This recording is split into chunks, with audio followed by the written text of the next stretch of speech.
লিচু, কলা এগুলো খেয়েছি। এখন আর সেগুলো চাইলেও সম্ভব না, সেগুলো এখন অলৌকিক। এই যে আমার একটা মামা খালি আছে, যে তার যে শান্তি, সে এখন সব থেকে সুখী মানুষ। সুখী মানুষ। এই যে গ্রামের বাগান বাড়ি, চারিদিকে শুধু সবুজ আর সবুজ, সবুজের সমারোহ।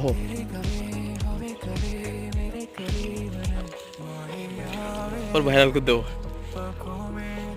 এই যে সুখী মানুষ, এই সুখ কিন্তু কোটি টাকার অট্টালিকাতে থেকেও কিন্তু পাওয়া যায় না, যেটা আপনি গ্রামে আসলে পাবেন। গ্রামের মানুষগুলো আসলে সরল সোজা সাদা সিধা হয়ে থাকে। খেজুর আসলে খাইতে পাবেন ভালো।